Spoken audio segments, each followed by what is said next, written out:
Hello ladies and gentlemen, JR with Vertical Farming Mechanics, and today I'm going to explain a little bit about how I came up with the grow bays for the system.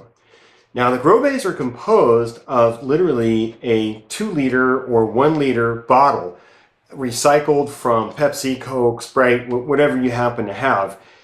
You can use 16 or 20 ounces, but I really recommend that you go no smaller than 1 liter just so you have enough room for the roots to grow and the soil to be strong enough that it will hold the plant. I've done it with 16 and 20 ounces and it's no more of a burden to do it with a 1 liter.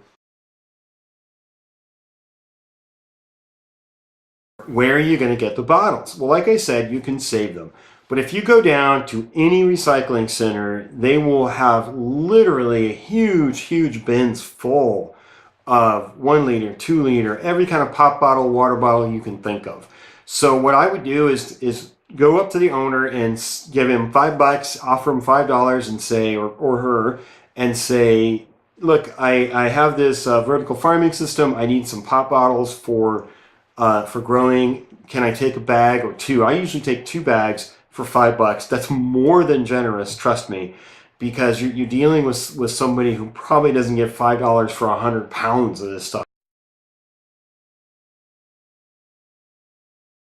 So what you do is you start out with your bottle, whether it's a 1 liter, whether it's a 2 liter, whether it's square. I've even used like alcohol and vodka bottles and anything you can think of. I don't personally drink, but there's plenty of them at the recycling center.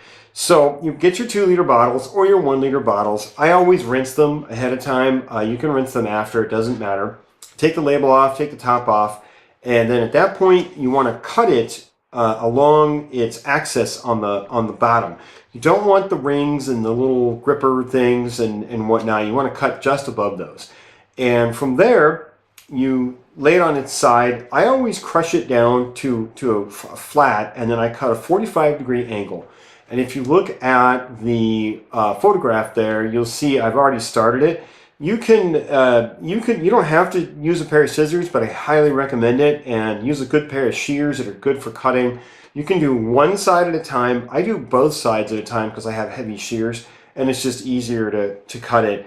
It doesn't have to be perfect. You're looking at a 45 about 3/8 of the way down on the bottle, and maybe halfway down, depends on the size of the bottle and the shape of the bottle. And you cut it across at roughly a 45. You don't want to go quite to the end. Now once you cut that 45, I go back over it again and I trim up the edges. You'll always have like little spikes. The plastic, while I've never been cut by it, it can be a little irritating. And then the last cut you want to make is down the end of the bottle. You want to smooth that edge there that you cut with the scissors initially, just to cut the bottle open. The one at the very bottom, just trim that up a little bit. And at that point, you're ready to drop the what I call the branch inside of it. And together, the whole thing is called the branch assembly. Just drop that branch down in there, push it all the way down, and you'll notice that the flare on the end wedges perfectly in the mouth bottle. And if this is a little loose, that's okay. When you put dirt in it, just move it around up and down, and the dirt will get into the fitting between the Coke bottle or the Pepsi bottle or whatever it is and the actual branch. And at that point, you simply insert it into the unit, the VFM grow unit, and you're done. One word of caution, you do want to make sure that you cover up half of that white spot. You want at least half of that pushed in so it doesn't fall out. Thanks for listening. JR for VFM. See you on the next video.